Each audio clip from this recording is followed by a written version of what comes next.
Енді құрметті ағайындар, Әлжанды кілең шетінен оқып келе жатырмын. Міне Әлжанға тағы біреуін тап болдым. Жалпы бұл аржанды көрсетіп жіберші.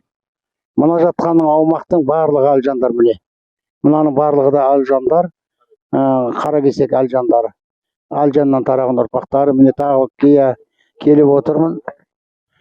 Иә, оған әңгіме жоқ. Тәй бар, ана жерде жоландары бар. Жаңа мен айтып өттім ғой, жоландары болатындай болған ау деймін, аталарына кілең мақтаулы тас қойған деп. Мырзалар ма, мен білмеймін ғой енді. Бұл енді Әлжан тайфасы, Қадай баласы, Қуан дейді.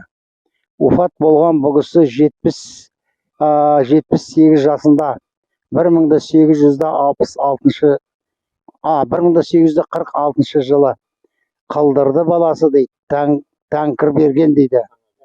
Таңа берген. Рухына Фатиха дейді.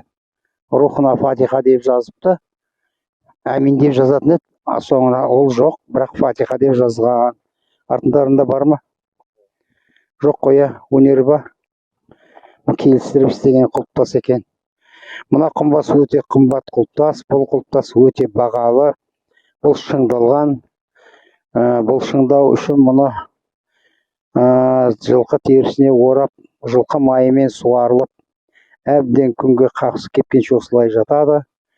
Пышақпенен түрткенде сырт еткен қарбыздың дыбысындай дыбыс шығарғаннан кейін барып, бұл пісті шыңдалды деп есептелінеді.